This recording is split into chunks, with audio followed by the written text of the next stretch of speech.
buenos días, Dios nos los bendiga. Vamos a continuar con la serie de lecciones que hemos venido estudiando. Hoy vamos a continuar en la misma segunda carta que Pablo les escribe a los Corintios y vamos a estar ahí en el capítulo 5, versículos del 9 al 11. Es un tema muy importante, muy interesante también. La vamos a titular a la lección de ahora El Tribunal de Cristo. Muy bien. La motivación del creyente siempre es ser agradable ante Dios. Y sí hay forma de hacerlo, o sea, realmente sí podemos ser agradables. Siempre he marcado la diferencia, bueno, últimamente he marcado la diferencia entre creyentes y no creyentes. Es marcada porque, como les dije, Dios reconoce dos grupos de personas, los creyentes y los incrédulos. Y quizá por ahí se escuche, ¿verdad?, el comentario que todos vamos en el mismo barco. Y yo diría, de acuerdo a la perspectiva que entiendo de la palabra de Dios, que si bien todos estamos en el mismo mar, no vamos en el mismo barco. Hay el barco de los creyentes y el barco de los incrédulos. ¿Por qué? Porque ni un barco ni el otro van a atracar en el mismo puerto. O sea, no van a atracar, no llegamos al mismo puerto. Un barco va a un destino y el barco de los creyentes pues a otro destino. Muy bien. Entonces, si bien tratamos de agradar a Dios, debemos entender algo que marca y deja bien claro la palabra. La salvación no depende de nosotros. Esa ya es un hecho para los creyentes, para los que hemos aceptado al Señor Jesucristo. Muy bien, vamos a leer la palabra de Dios y nos introducimos de inmediato ya a la lección. Estamos ahí en la segunda carta a los Corintios, capítulo 5, versículos del 9 al 11. Segunda Corintios 5, del 9 al 11. Dice, por tanto, procuramos también, o ausentes o presentes, serle agradables, porque es necesario que todos nosotros comparezcamos ante el tribunal de Cristo, para que cada uno reciba según lo que haya hecho mientras estaba en el cuerpo, sea bueno o sea malo. Conociendo pues el temor del Señor, persuadimos a los hombres, pero a Dios le es manifiesto lo que somos, y espero que también lo sea a vuestras conciencias. Siempre hay, quizá, muy comúnmente hay una confusión entre lo que es el tribunal de Cristo y lo que es el juicio del gran trono blanco, que son dos cosas muy distintas, se suceden en eventos separados, en momentos distintos y para personas distintas. Recuerden, creyentes y no creyentes. Vamos a ponerlo bien claro de esta manera, el juicio final o el juicio del gran trono blanco está destinado para los no creyentes. El tribunal de Cristo está destinado solamente para los creyentes. Y ahorita vamos a ver las diferencias y vamos a aprender un poco más sobre esto, que es el tribunal de Cristo. El apóstol dice al principio que procuremos también, o sea, serle agradables a Dios, ya sea ausentes o presentes. Pablo está hablando vivos o muertos, o sea, en el cuerpo o fuera del cuerpo. O sea, ese siempre va a ser la motivación, estando aquí o estando en su presencia, serle agradables. ¿Cómo le puede uno ser agradable a Dios?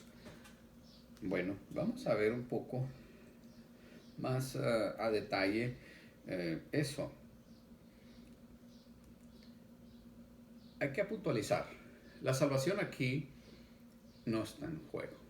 O sea, la salvación no es tema en el tribunal de Cristo.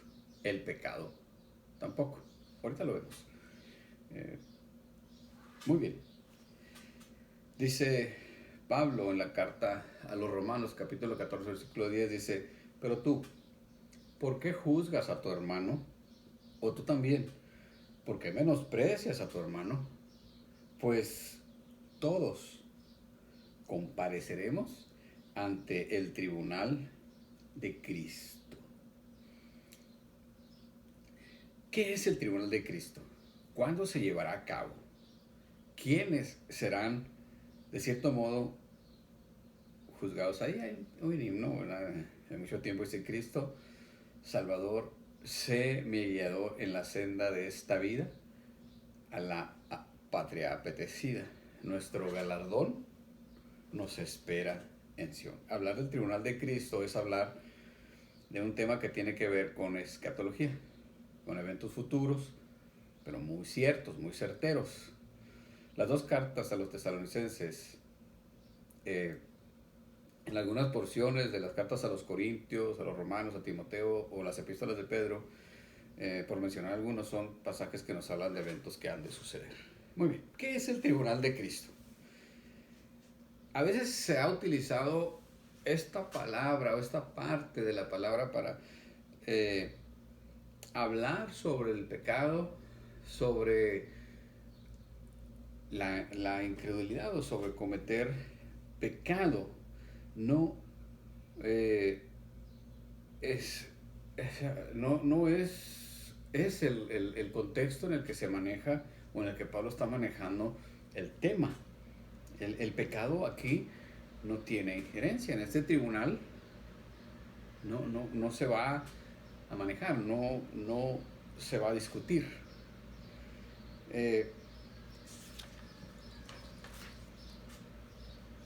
El tribunal de Cristo, o a lo que Pablo se refiere con el tribunal de Cristo, es donde el que termina la carrera se va a presentar para recibir el premio que le corresponde. Dice Pablo: a cada quien se le dará según su obra, según las obras que él haya desarrollado para el Señor. O sea, Dios a todos nos encomienda un trabajo. Entonces, tenemos que desempeñarlo, y tenemos que desempeñarlo de forma tal que todo lo que hagamos lo hagamos como para Dios. Lo hagamos con alegría, con gozo, con entusiasmo, con entrega, con pasión, con deseo de agradarle a Dios. Fíjese bien el punto. El deseo de agradarle a Dios es obedeciendo y tomando en cuenta muy en serio lo que Él nos ha encomendado. Los talentos, los dones que Él ha repartido en la raza humana, en el ser humano. O sea, recuerden que la palabra dice que toda buena dádiva y todo don perfecto desciende de Dios. O sea, todos los dones buenos, perfectos que el hombre tiene, Dios se los dio. Y se los dio por una razón: para que se le sirva a Él, para servicio de Él. Claro, para que Dios sea conocido en el hombre.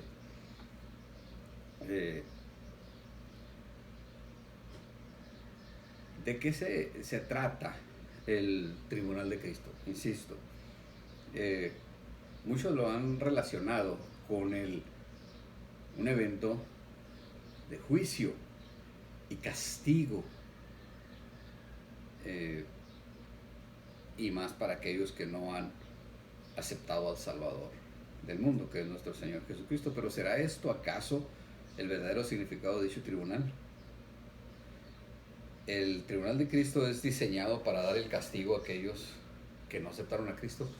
Bueno, vamos a ver lo que realmente es y lo que no es. Recuerden, dos eventos distintos: el juicio final y el tribunal de Cristo. Y nosotros estamos enfocándonos ahora en el tribunal de Cristo. Tengo que mencionar el juicio del gran trono blanco, porque muchas ideas o doctrinas los confunden. La pregunta sería, vamos a ver qué es lo que no es el tribunal de Cristo. Aquí surge una pregunta: ¿existe un día de juicio para mí, que soy cristiano?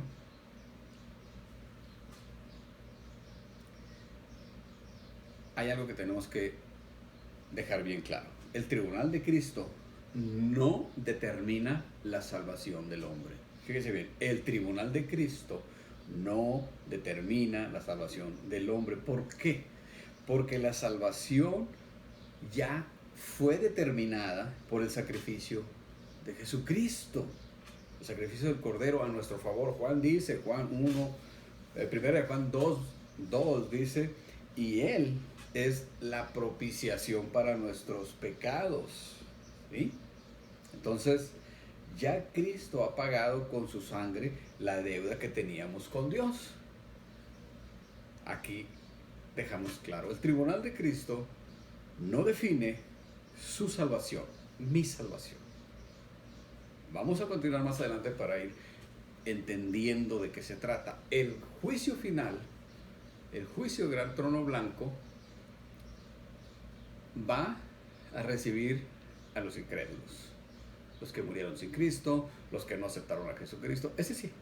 Entonces, los creyentes no van a ir al juicio del gran trono blanco. No vamos a ir. Sí nos vamos a presentar ante el tribunal de Cristo. Cuando un corredor terminaba su carrera, eso Pablo lo está usando este tipo de analogía para explicar cómo será en el cielo esta situación del tribunal de Cristo en la vida eterna. Porque fuera de la ciudad, en Corintio, había un estadio enorme donde los corredores, los atletas, participaban en las competencias.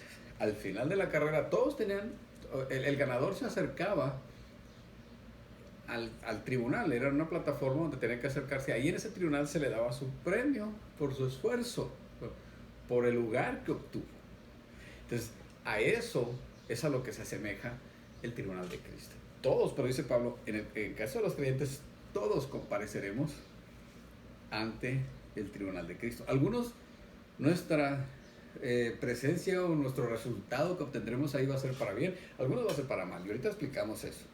Algunos va a ser como pérdida total, algunos va a ser como una corona, un premio, un galardón.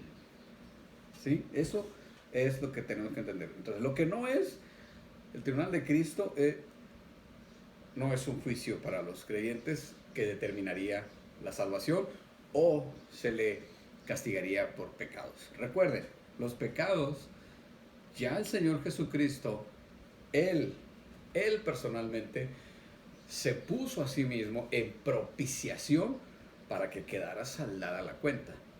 El pecado no es tema para el tribunal de Cristo. La salvación no es tema tampoco para el tribunal de Cristo. No se determinará ahí. La salvación ya está determinada. El creyente ya está salvado. ¿Sí? Muy bien. ¿Qué es entonces el tribunal de Cristo? Es lo que les he estado explicando. Que el corredor llega y recibe su premio.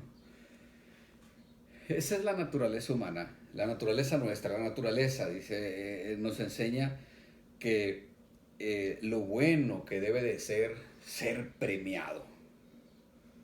Cuando un atleta había ganado una competencia, tenía que acercarse al tribunal y ahí recibir el premio. En ese sentido es como se usa esta frase. Muy bien.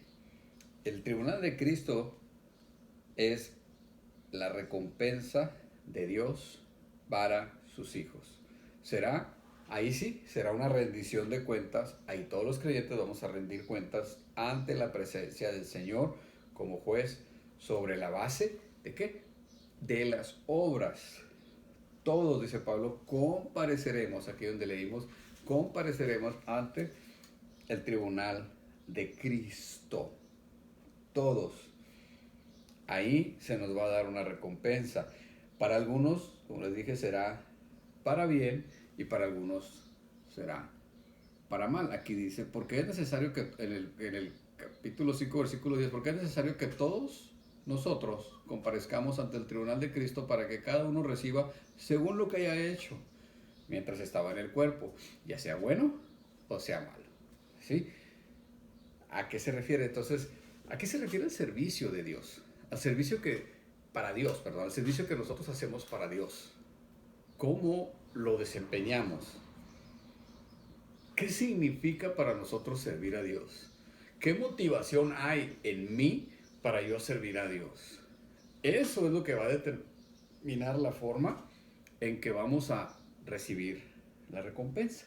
Algunos tienen una motivación equivocada, una motivación mala. Incluso algunos debilitan la verdad, incluyéndole algunas otras ideas, o desvían el contexto, desvían la verdad para obtener gloria, obtener fama, recompensa económica, algunas otras cosas. No quiero que se me malentienda, no estoy en contra de que el obrero reciba su salario, porque dice la palabra, que el diezmo se ha llevado al alfolí, que hay alimento en la casa, y que, dice Pablo también en alguna otra ocasión, que no se ponga a bozal al buey que trilla.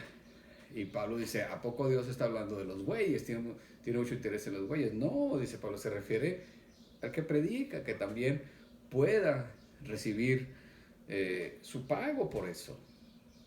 Sí, pero no es el fin de la predicación, no es el propósito. Esa es cosa, se puede decir,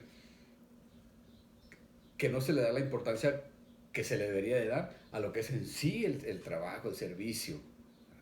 Eso es lo que hace que nosotros seamos agradables a Dios, que agrademos a Dios.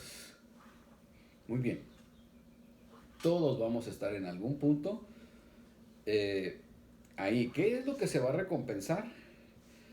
En la primera carta a los Corintios también se nos hace una de referencia. Vamos a leer a ese texto. Bueno, se los leo.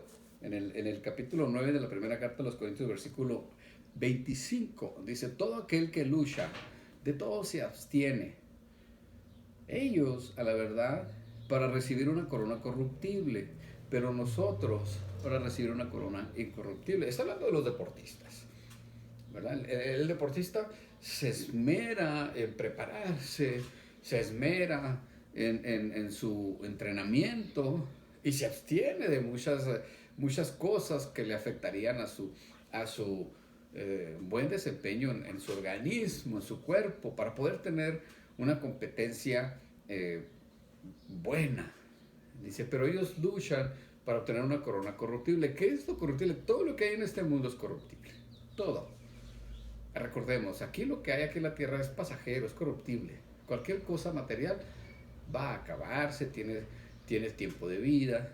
Pero nosotros, los creyentes, en el servicio de Dios, trabajando para Dios, haciendo las cosas para Dios, todo lo que usted haga para Dios, lo hace con el mismo esmero, con las mismas ganas, el mismo entusiasmo, deseando tener esa recompensa. La diferencia de la recompensa es que esa recompensa es incorruptible.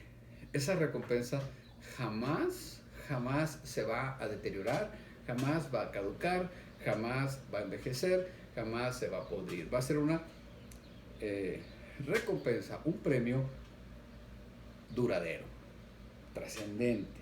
Esa es la diferencia. Entonces el trabajo en la obra del Señor es muy grande.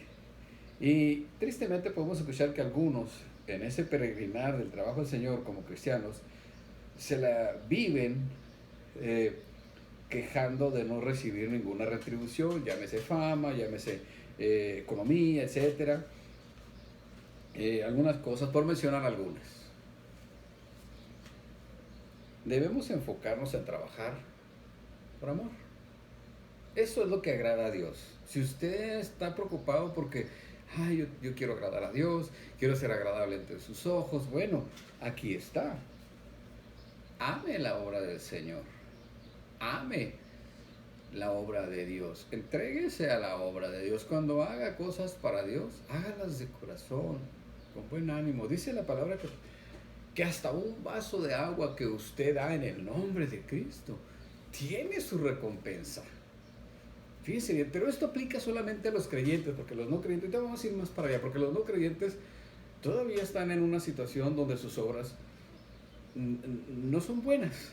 Por más buenas que sean, no son buenas, porque no llegarán al tribunal de Cristo, ¿sí? Ahorita vamos a ir más allá. Entonces, enfocarnos y hacer las cosas por amor, no tratando de ver ¿qué recompensa tendré yo por lo que estoy haciendo? O sea, ¿a mí qué me van a dar por lo que estoy haciendo? ¿Yo qué voy a recibir acá en la tierra? Pedro hizo esa pregunta y le dijo al Señor, Señor, pues nosotros dejamos todo, ¿qué vamos a recibir? Y el Señor le explicó, tienes una recompensa muy grande en el cielo y acá en la tierra tú vas a recibir 100 veces lo que has entregado. Esa es la promesa del Señor, pero si nos enfocamos en las cosas de acá de la tierra, recuerde que esto es efímero. En el momento que lleguemos a la eternidad, donde las cosas sí van a ser duraderas, vamos a recibir el premio que va a durar, ya sea bueno o sea malo. O sea, ya se va a hacer para vida, para gloria o para pérdida total. Eso va a depender de nosotros. O sea, ¿cómo agradarle a Dios? Amando su obra, amando hacer las cosas para Él, deseando hacer algo para Dios. Si uno lo hace para la gente siendo creyente, eso cuenta mucho. Nuestra ciudadanía está en los cielos y no será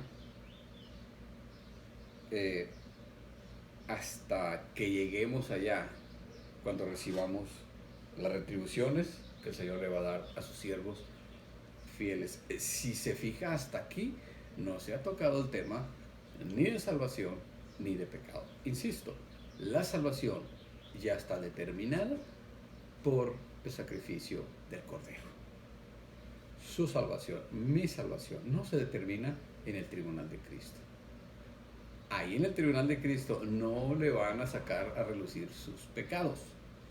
No, esos ya están cubiertos y ya están perdonados por nuestro Señor Jesucristo. Ahí está hablando de las obras que hacemos como hijos de Dios, como siervos de Dios. La recompensa es solamente para los fieles. Segunda de Corintios 5, 21 dice, al que no conoció pecado, por nosotros lo hizo pecado, para que nosotros fuésemos hechos justicia de Dios en Él.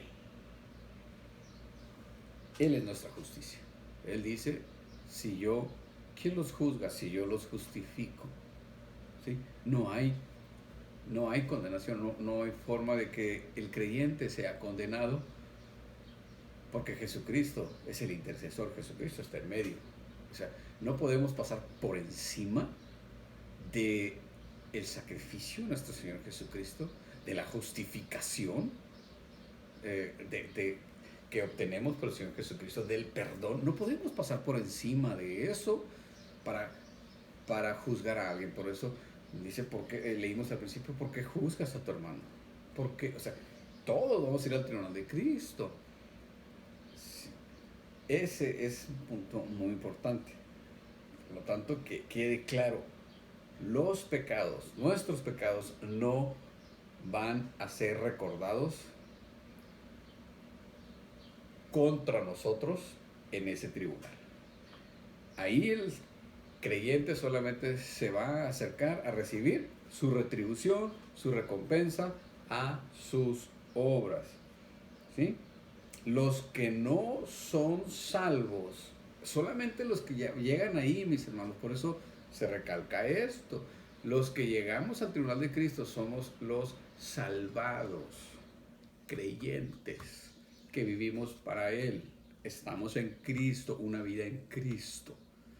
Los no salvos, no creyentes, los que no viven para Cristo, ahí en el capítulo 8 de Romanos, el versículo 1 en adelante, vemos todo esto. Esos no viven en el Espíritu, viven en la carne. Por lo tanto, sus obras no agradan a Dios. ¿Sí? Por más buenas que sean, no pueden llegar a la presencia de Dios y ser agradables ante Dios, porque no llega nadie a Dios. Dice la palabra, si alguien quiere llegar al Padre, tiene que ser a través de Cristo. Y si no está en Cristo, no llega. Eso dice la Biblia. ¿Sí? La palabra bendita de Dios. Romanos capítulo 8, versículo 8, dice, y los que viven según la carne no pueden agradar a Dios. ¿Sí me explico? Si usted lee el capítulo 8 desde el principio, se va a dar cuenta dónde está la diferencia de los que viven en la carne y los que no. Y, y, y vamos a entender un poco más de lo que se trata. Cuando Dios ya nos salvó, nos da una vida nueva, ¿sí? La misma vida que Cristo da. O sea, la vida que tenemos ahora la tenemos en Cristo, por Cristo y para Cristo. Esta vida es de Cristo. El ser humano sigue siendo ser humano imperfecto, pero ahora tiene algo diferente, que es el Espíritu de Dios. Es el que lo guía a toda verdad y es el que lo redarguye de pecado y es el que lo lleva por el camino del Señor Jesucristo. Vamos en el camino de la salvación. Entonces, los que vamos en ese camino, sí, vamos a llegar al tribunal de Cristo. Los que no van por el camino de la salvación, no llegarán ahí. Nunca se enterarán, no llegarán ahí y nunca se enterarán si sus obras fueron buenas o malas. Y más bien van a entender que no fueron buenas porque van a llegar al juicio final, donde el que llegue ahí y no se encuentre inscrito en el libro de la vida, que de seguro eso va a suceder, porque el que está escrito en el libro de la vida jamás se presentará en ese juicio final. No quiero confundirlos. El juicio final, el juicio del gran trono blanco es una cosa y el tribunal de Cristo es lo que estamos viendo ahora para los creyentes. Entre paréntesis le digo, es muy importante, sea un creyente. Si usted no conoce a Jesucristo, si usted no es creyente, hágalo. Hágalo. Entregue su vida, entregue todo su ser al Señor Jesucristo. Acéptelo como su Salvador, para que usted entre ahora en el barco de los creyentes, aunque estemos en el mismo mar, repito, pero en el barco diferente. Muy bien. Cuando uno es salvado, cuando uno acepta al Señor Jesucristo, ya está en el Espíritu, ya tiene la vida de Cristo. Ahora sí, sus obras cuentan, dice, hasta un vaso de agua, como les dije al principio, que uno lo da en su nombre, tiene recompensa. Hasta un pensamiento acerca de Jesucristo que uno da, tiene su recompensa. Eso va a ser, eso sí, allá en el tribunal de Cristo, eso sí va a ser manifestado. Ahí sí va a salir a la luz todo lo que usted hizo, cómo lo hizo y por qué lo hizo. ¿Qué calidad tenía la obra que usted, qué material usó? Por eso dice que debemos de construir firme, con materiales duraderos, oro, plata, con piedras preciosas, no con hojarasca, con papel, con cartón, no, porque esas así se consumen, son fácil de destruir el fuego cuando pasa una obra que está hecha en material flamable, inflamable, se consume así cuando pasa por el fuego, pero cuando está hecha de oro, de plata, de un material duradero, esa obra no se deshace con el fuego perdura, pasa el fuego y al contrario, se purifica, se hace mejor todavía. El oro cuando lo pasa por el fuego se hace más fino. Muy bien. Sigamos más adelante. Aprendemos entonces que cada uno recibirá su recompensa conforme a su labor mientras estemos en el cuerpo. Cada servidor de Dios es colaborador suyo. Y la iglesia pues es el edificio. Uno forma la iglesia, entonces todos los creyentes juntos somos la iglesia, pero cada uno es colaborador del reino de Dios. Para algunos, como les digo, habrá pérdida total en el tribunal de Cristo. Esperemos que lleguemos al tribunal de Cristo y tengamos una buena recompensa, que no sea pérdida total. Aunque tenga pérdida total en el tribunal de Cristo, no está en juego su salvación. ¿Cuándo va a ser el tribunal de Cristo? Antes de que esto suceda, tendrá efecto un evento muy importante, que es el arrebatamiento. Después del arrebatamiento, ahí todos nos presentaremos ante el tribunal de Cristo para estar preparados para lo que sigue, que es las bodas del Cordero. Dice la palabra de Dios, 2 Timoteo 4:8, dice: por lo demás, me está guardada la corona de justicia, la cual me dará el Señor, juez justo en aquel día. Y no solo a mí, sino también a todos los que aman su venida. Después del arrebatamiento de la iglesia. Luego dice Pablo en 1 Tesalonicenses 4:17, Luego nosotros los que hayamos quedado seremos arrebatados juntamente con ellos. ¿Con quiénes? Con los que resucitaron. Los muertos, ellos resucitarán primero y nosotros les seguiremos juntamente con ellos para recibir al Señor en el aire. Y así estaremos con Él para siempre. Llegando ahí, vamos al tribunal de Cristo, recibimos nuestra recompensa y nos alistamos porque sigue la boda donde somos protagonistas. No somos invitados a una boda, somos participantes, somos protagonistas con el Señor. Recuerden, la boda de Jesucristo, la unión de Jesucristo con su iglesia. Esa fiesta, nosotros no somos invitados, somos protagonistas. Pero ya vamos con el galardón, ya vamos con el premio a nuestras obras. Examine su corazón, su vida diaria es un perfume ante la presencia del Señor. Y también debe de serlo para los que le rodean. Muy bien, mis hermanos, el deseo de todo creyente siempre será agradar a Dios como agradecimiento a su muestra de amor para nosotros, porque Él dio a su Hijo para rescatarnos de nuestros pecados y para que pudiéramos ser llamados justos ante su presencia. Muy bien, esta es la lección para el día. El tema es profundo y llevará mucho tiempo profundizarlo, pero así a grandes rasgos he tratado de dejar definido qué es el tribunal de Cristo. Muy bien, les dejo la tarea. Insisto, lea mucho, porque si no, usted estará condenado a creer lo que le digan. La Biblia es lo más importante que todo ser humano debe conocer, la palabra de Dios. Entonces leamos, y aquí les dejo la tarea para su lectura de esta semana. El lunes, por favor, lea 1 Samuel capítulo 30 y 31, Lucas capítulo 13, versículos del 23 al 35. El martes, lea 2 Samuel capítulo 1 y capítulo 2, y Lucas capítulo 14, versículos del 1 hasta el 24. Y el miércoles, lea 2 Samuel capítulo 6 al 8, o sea, 6, 7 y 8. Y Lucas capítulo 15, versículos del 1 al 10. Tengo que decirles miércoles porque no se los dije, ¿verdad? Nomás lo mencioné, pero eso es para jueves. Entonces, el miércoles es 2 Samuel capítulo 3, 4 y 5 y Lucas capítulo 14 del 25 al 35. Entonces, ya lo que les dije anteriormente es para jueves. Para viernes es 2 Samuel capítulo 9, 10 y 11 y Lucas capítulo 15, versículos del 15 al 32. El sábado, 2 Samuel capítulo 12 y capítulo 13 y Lucas capítulo 16. El domingo, 2 Samuel capítulo 14 y capítulo 15 y Lucas capítulo 17, versículos del 1 hasta el 19. Que Dios me los bendiga. Hasta pronto.